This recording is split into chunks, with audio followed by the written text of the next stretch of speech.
Welcome to this Project Cargo weekly interview. Our special guest of honor today is Mr. Corne du Toit. He is the commercial manager for Asia Pacific Project and Logistics at Access World in Singapore. First of all, Corne, welcome to this interview. Thanks a lot, Bo. Thanks for the opportunity. As we just discussed earlier, it is a Monday, but I guess we have to get on with it. So without further ado, and as you know from previous interviews, I always allowed the interviewee to give a little bit of a rundown on his or her background. And in this case, same with you. How did you end up where you are in Singapore? And how did you get into logistics? Thanks, Bo. So as many in the logistics industry would say, they did not plan to pursue a career in logistics. I'm certainly one of those, but also certainly don't regret it since. My logistics journey started after I graduated from Northwest University in South Africa, completing my honours degree in international trade and economics in 2009, where after I spent a year in England playing a bit of rugby, which is one of my passions in life. Oh. My working career officially started in 2011 when I joined Access World, then known as Access Freight Africa, as a graduate, and then slowly worked my way into the position of exports manager based in Durban, South Africa, before being offered the position of Sino-Africa Business Development Manager based in Shanghai, China from 2015 to 2020. Okay.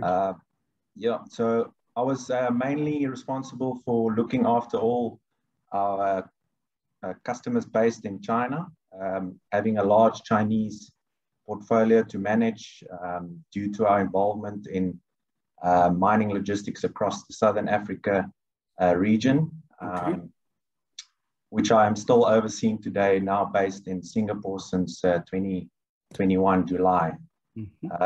My role within Access World since moving to Singapore expanded to include overseeing commercial activities related to project cargo and freight across Asia Pacific.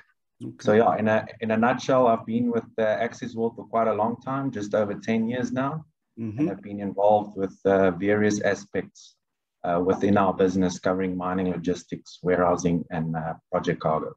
Okay, that's a very impressive career. And as far as I can see, you started early and already been at it for quite some years. But how would you say, before I go on to further questions, how would you say that your time in China was, the 5 years? It must be a big dragon, so to speak, also in mining or everywhere, Chinese companies, aren't they? Yeah, no, certainly. It was quite an interesting journey at the beginning. As a so-called Western person moving to Shanghai, China, it was quite a daunting task ahead of me.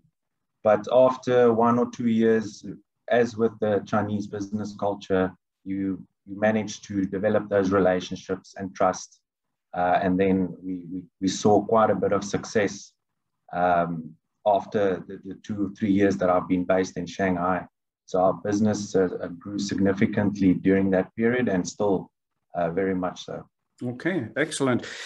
Access World, when you say mining logistics, perhaps many of our viewers would like to know logistics is logistics, but there are certain differences between mining and others. What can you say about what you do in Access World? Your specialty is mining. How can you elaborate on that? Okay, not sure. Maybe I can start off with a brief history also of Access World and then going into the mining logistics. So, yeah, Access World's global brand has quite an interesting and long history, which started as a family business in 1933 in Italy, then known as Paccarini Metals, who predominantly specialized in the warehousing of metals and minerals before being acquired by Glencore, who is one of your biggest and largest commodity trading companies globally. Oh, yeah. In 2013, Paccarini Metals decided to extend their footprint into Africa by acquiring the company where I originally started, called Access Freight Africa, where after the group was rebranded to Access World, taking on the name of our African business to represent our growing list of commodities that we handle, as well as the service that we offer. So our services include projects logistics, which is really a one-stop shop solution for all our project cargo customers' requirements, and includes the ranging of ocean freight, both break bulk and containerized, stevedoring, customs clearance, road transportation for both in-gauge and out-of-gauge cargo, heavy lift loads, the related permits and route clearances, as well as the facilitating of offloading at project site.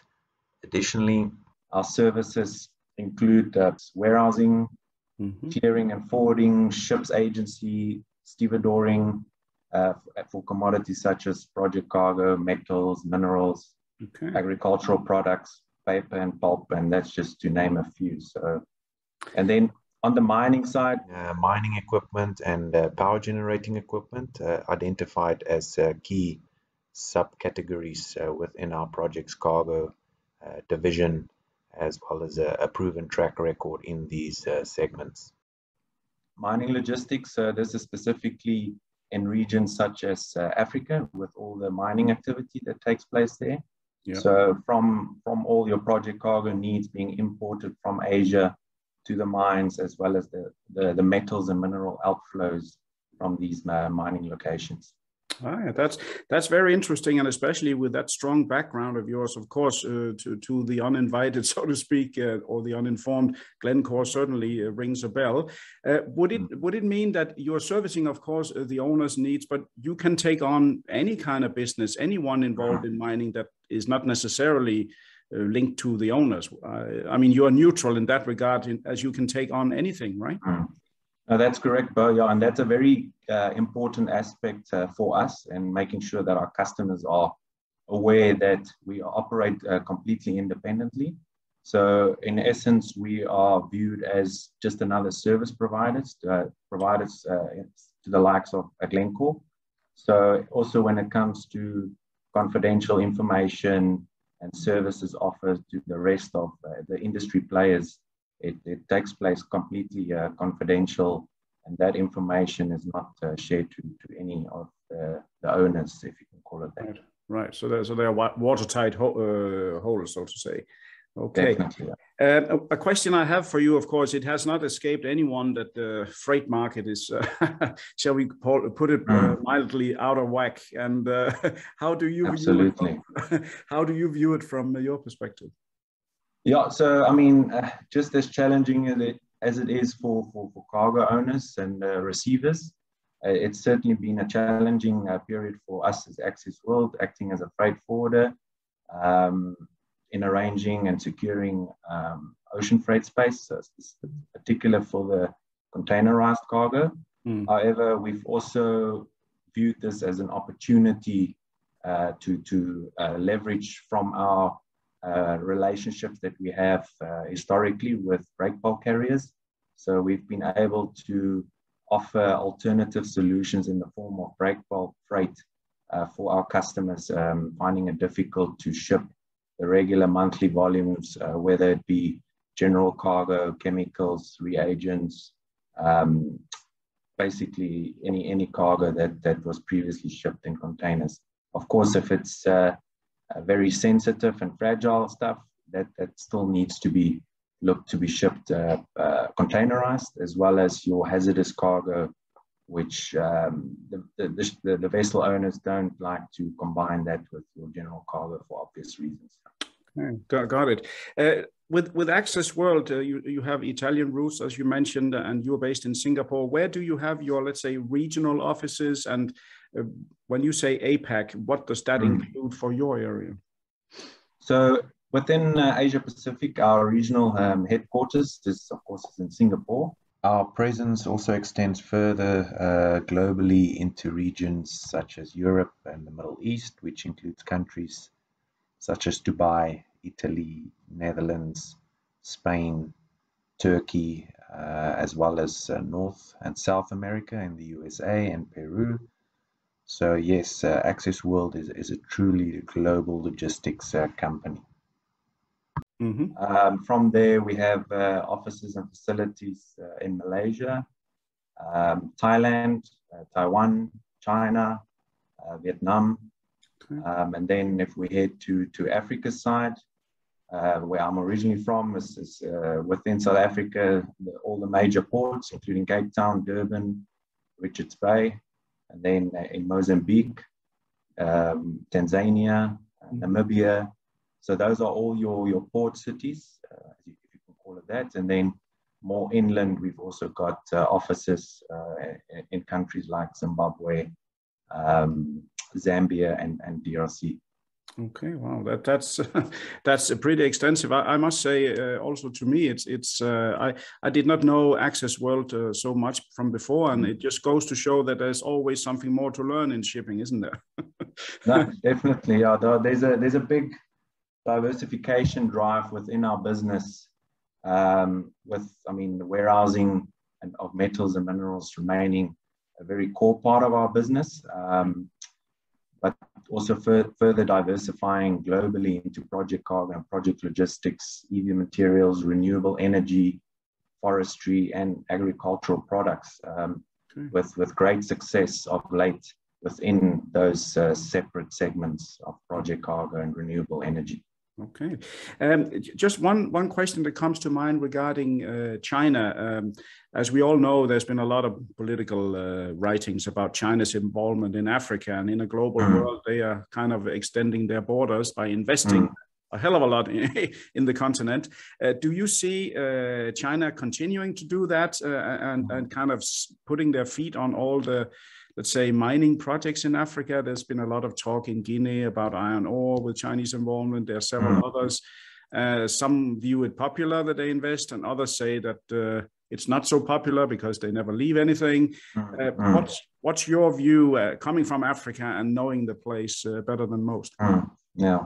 No, I certainly view that the Chinese would be staying in Africa, continue with all the investment and interest, specifically in the mining.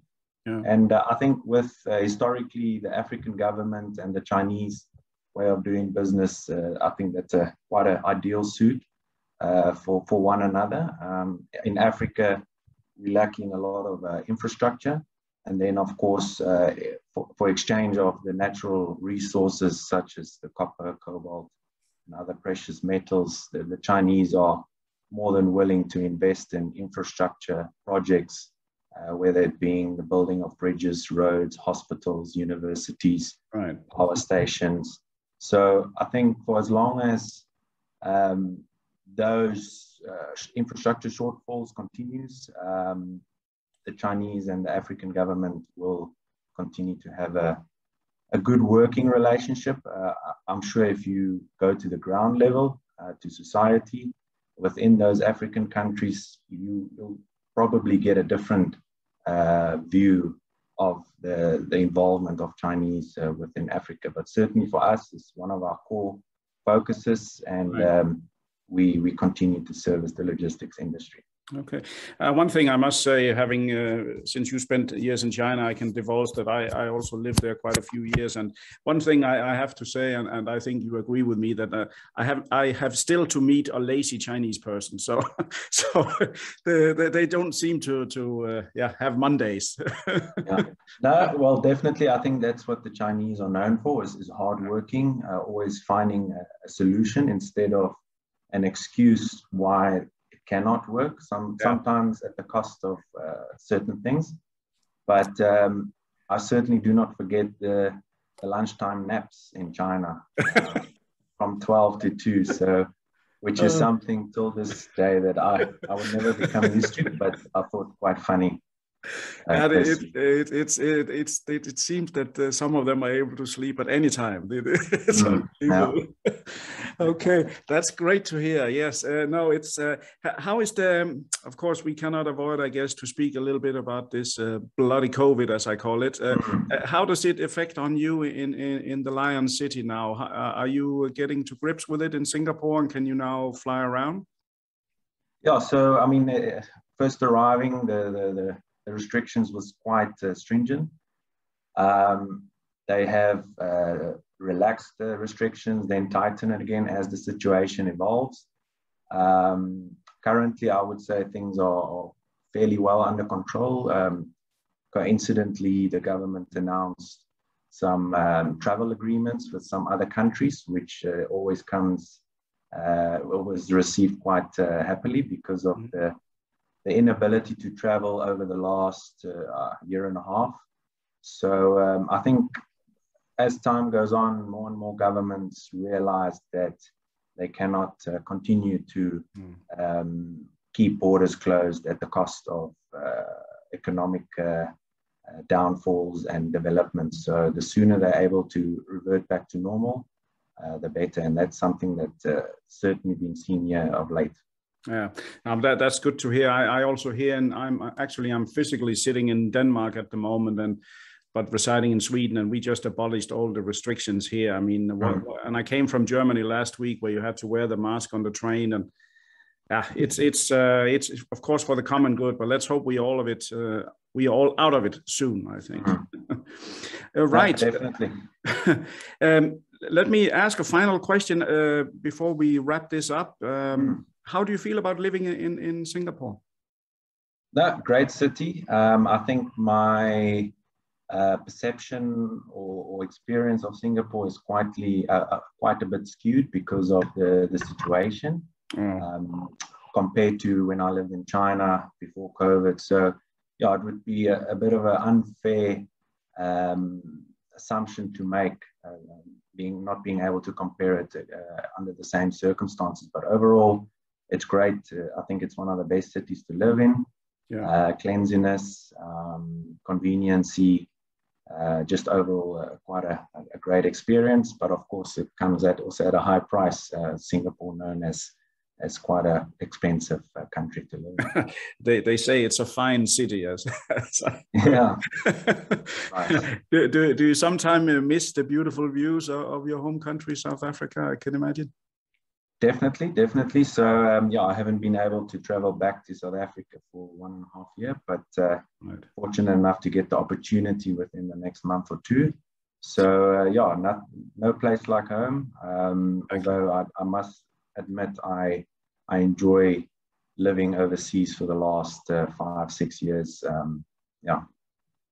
It's always what starts as a career, and you think I'll stay here a couple of years and then I'll return, and then when you wake up one day, it's 10 years down the road already. So yeah. But it's glad to see that you like what you're doing, and of course, as a wise man once said, if you like what you're doing, then you are not working a day in your life. So I guess that's the point. No, absolutely.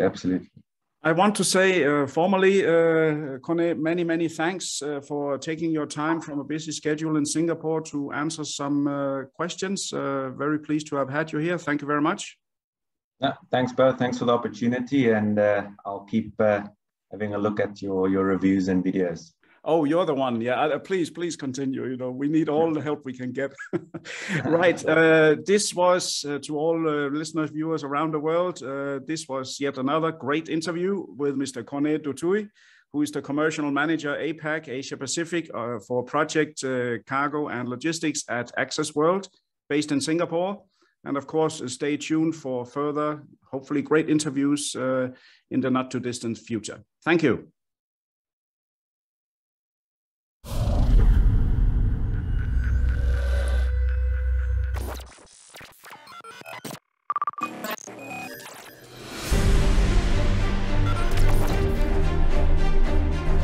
Voyage number 19032 to berth at point C.